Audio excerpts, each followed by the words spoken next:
Hello friends, जय माता दी। स्वागत है आप सबका मेरे चैनल आदित्य मोम एंड फूड में। तो आज मैं आपके लिए लेके आई हूँ आज गुजरात का फेमस स्ट्रीट फूड फाफड़ा की रेसिपी। गुजरात में मकर संक्रांति हो या दशहरा, फाफड़ा तो हर घर में खाया जाता है। तो चलिए आज बनाते हैं हम गुजरात के फेमस फाफड़ा और जेठालाल के भी फेमस फाफड़ा फ्रेंड्स। तो इसके लिए आपको क्या करना है, सबसे पहले तो ले लेनी है एक परात और इसमें लेंगे हम एक कटोरी बेसन। बेसन हमने बारीक वाला लिया है और अच्छे से छान के मैंने रखा था इसे। तो सबसे पहली ट्रिक्स की बेसन आपको छान कर लेना है। इसमें डालेंगे 1 टीस्पून जितना अजवाइन। अजवाइन को हाथों से क्रश करके डालेंगे ताकि फ्लेवर अच्छा आए। अजवाइन फाफड़ा का मेन इंग्रेडिएंट्स है। और इसमें 1 टीस्पून जितना डाल देंगे हम काली मिर्ची को दरदरा सा कूट के। आधा टीस्पून से भी कम यानी कि 1 पिंच जितना डालेंगे हम हल्दी पाउडर और आधा टीस्पून जितना डालेंगे हींग, क्योंकि बेसन है तो डाइजेशन के लिए हींग डालना अच्छा है। अभी हमने उसी कटोरी में 2 टेबलस्पून यानी कि 1/4 कटोरी जितना पानी लिया है, हल्का सा गुनगुना। और इसमें हम टेस्ट के अकॉर्डिंग नमक और आधा टीस्पून डालेंगे मीठा सोडा यानी कि बेकिंग सोडा। इसको हम अच्छे से एक मिक्स करेंगे और गोल बनाएंगे। अब बारी आती है मोयन की। तो मोयन के लिए हमने यहाँ पर लिया है 1 चम्मच जितना ऑयल।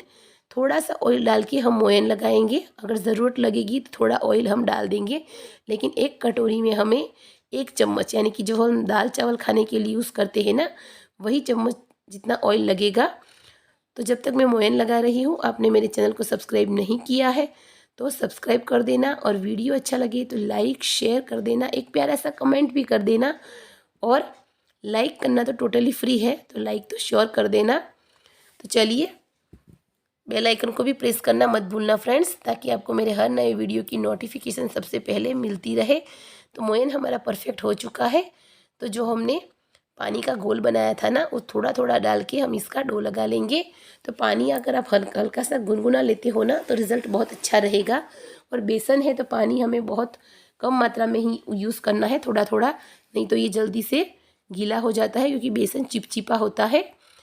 तो इस तरीके से थोड़ा थोड़ा पानी यूज़ करते हुए हम डो लगा लेंगे। और फाफड़ा जो है ना, इसमें ये डो लगाने की ही खूबी है। अगर आप डो बहुत अच्छे से लगाते हो ना, अगर डो परफेक्ट रहेगा ना, तो आपका फाफड़ा बहुत अच्छा बनेगा। क्योंकि ट्रेडिशनली फाफड़ा को घिस के बनाया जाता है।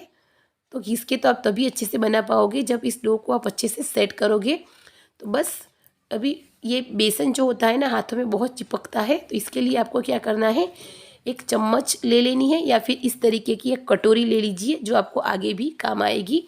और जो भी डो हाथों में चिपका है ना, उसको इस कटोरी की हेल्प से छुड़ा लेंगे और फिर से इसे इकट्ठा करेंगे और इसे अच्छे से सेट करेंगे। तो फ्रेंड्स, बेसन में चिपचिपाहट बहुत होती है, थोड़ा सा बोरिंग लगता है, लेकिन अच्छे से करेंगे तो रिज़ल्ट भी अच्छा मिलेगा। तो बस थोड़ा सा इस पर हम ऑयल डालेंगे और इसे अच्छे से गूँथ लेंगे। तो आप देख रहे हो, इस तरीके से आटे को आपको अच्छे से मसल लेना है। जितना आप इसे अच्छे से मसलोगे ना, इतना अच्छे से आपको फाफड़ा बनाने में मज़ा आएगा। अगर आप इसे इस तरीके से मसलने में दिक्कत आ रही है ना, तो आप क्या कर सकते हो, पहले मैं आपको दिखा देती हूँ फ्रेंड्स। इस तरीके से आप खींच के देखोगे ना, तो ये जो आटा है ना, यानी कि बेसन का डो, वो टूट रहा है। तो ये अभी परफेक्ट नहीं है फाफड़ा बनाने के लिए। तो इसे और अच्छे से मसलिए। अगर हाथों में चिपकता है, थोड़ा सा हाथ ऑयल वाला कर दीजिए। आपके पास इमाम दस्ता है ना, लहसुन मिर्ची कूटने वाला, तो उसका भी आप यहाँ पर यूज कर सकते हो। नहीं तो फिर ये बेलन तो सबके घर में होता है, तो इससे इसको कूटिए पीटिए मारिए, लेकिन अच्छे से इसे सेट कर दीजिए ताकि फाफड़ा एकदम परफेक्ट बने। तो बस इस तरीके से इसको कूट कूट के अच्छे से इस डो को सेट कर लेना है ताकि बहुत अच्छे से सॉफ्ट हो जाए। और आप देख रहे हो, अब मैं आपको इसे खींच के दिखाती हूँ। तो देखिए, जब पहले हम खींच रहे थे ना, तो वो तुरंत ही टूट रहा था, और अब एकदम स्ट्रेचेबल हो चुका है। थोड़ा सा खींचता है, उसके बाद में ये टूटता है। तो ये तुरंत नहीं टूटना चाहिए, थोड़ा सा स्ट्रेच होना चाहिए, खींचना चाहिए। तो अब ये परफेक्ट है फाफड़ा बनाने के लिए। तो हमने एक लोई ले ली है, छोटी सी नींबू की शेप आकार की, और इसे सिलेंडर शेप देंगे। और एक हमने ले लिया है चॉपिंग बोर्ड, और उस पर रख के जो हथेली का ये बीच वाला पार्ट है ना, उसको इस तरीके से रख के हम प्रेस करते हुए आगे की तरफ खिसकाएंगे, यानी कि आगे मूव करेंगे। तो हमने जो ये चॉपिंग बोर्ड लिया है ना, उसको भी हमने ऑयल से ग्रीस नहीं किया है। तो आपको बिल्कुल भी यहाँ पर ऑयल का यूज़ नहीं करना है। जब हम आटा मसलेंगे ना, ये बेसन का डो, तभी हम थोड़ा सा इसमें ऑयल डालेंगे।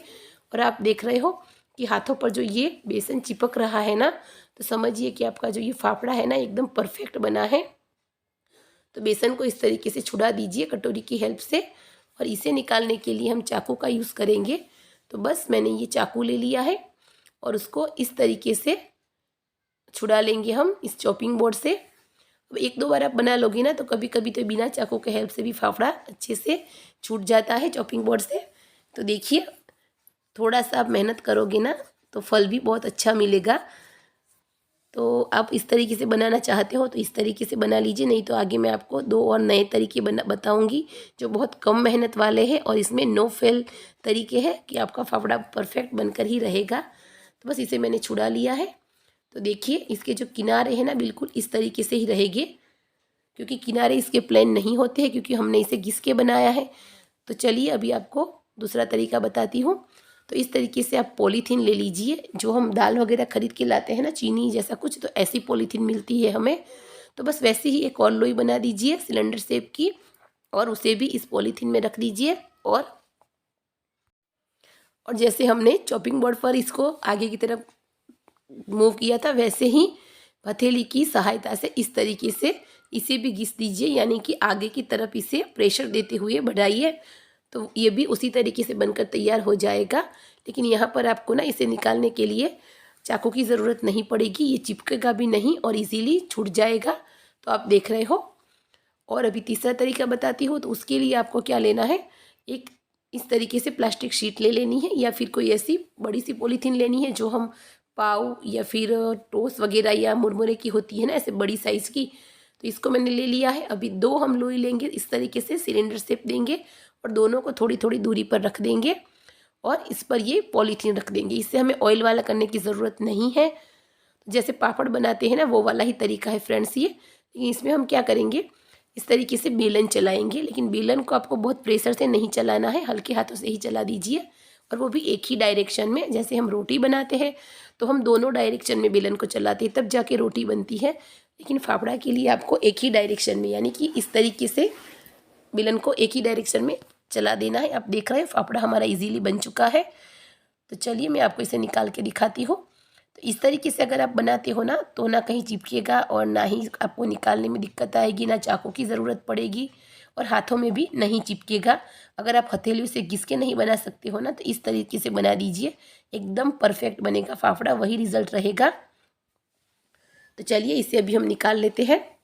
अब बारी है फ्राई करने की। तो वैसे क्या है फ्रेंड्स, फाफड़ा जो होता है ना उसको बना के रखना नहीं होता है, एक तरफ बनाते जाइए और दूसरी तरफ इसको फ्राई करते जाइए। लेकिन अब अगर आप अकेले हो बनाने वाले तो फिर आपको तो यही करना पड़ेगा ना। तो आप ज़्यादा नहीं, 4-5 फाफड़ा इस तरीके से बना कर रख दीजिए, फिर उसको फ्राई कर दीजिए।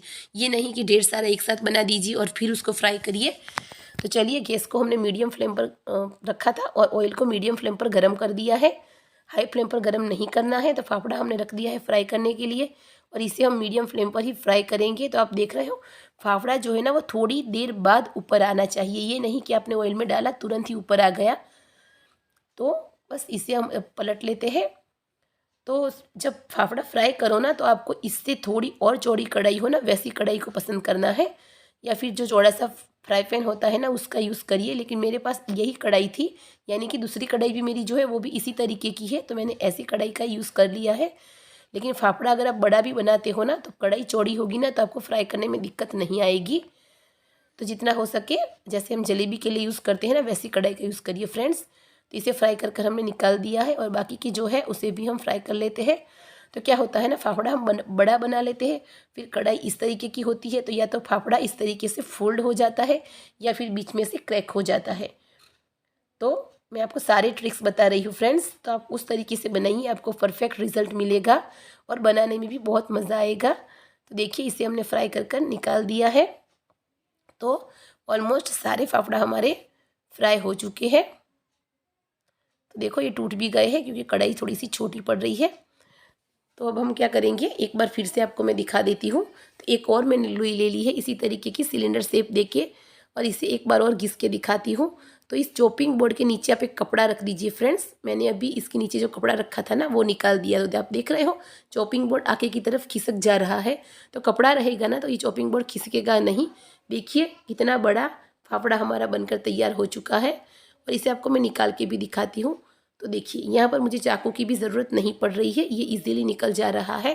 तो अब 1-2 बार ऐसे बनाओगी ना तो फिर आपको ऐसे आपका हाथ इसके ऊपर परफेक्ट हो जाएगा। तो देखिए इजीली छूट भी गया ना। तो कितना बड़ा बना है, कितना अच्छा बना है। लेकिन अब दिक्कत ये है कि मेरे पास कढ़ाई जो है ना वो थोड़ी सी चौड़ी नहीं है, तो इसके लिए मुझे क्या करना पड़ेगा, इसको कट करना पड़ेगा बीच में से। तो इसलिए ही मैं आपको बार बार बोल रही हूँ कि आप कढ़ाई जो है ना थोड़ी सी चौड़ी सी यूज़ करिए, ताकि अगर आप फाफड़ा की साइज़ बड़ी भी रखो ना तो भी फ्राई करने में कोई दिक्कत ना आए। तो चलिए फाफड़ा फ्राई हो चुकी है, तो इसके साथ हरी मिर्ची को भी फ्राई कर देते हैं, क्योंकि हरी मिर्ची के बिना तो फाफड़ा अधूरा है। वैसे तो इसके साथ चटनी खाई जाती है, लेकिन आज मैंने चटनी नहीं बनाई है। तो चलिए मिर्ची के साथ ही फाफड़ा को सर्व कर दिया है। आज की रेसिपी अच्छी लगी हो तो प्लीज़ एक प्यारा सा कमेंट कर देना। Thanks for watching.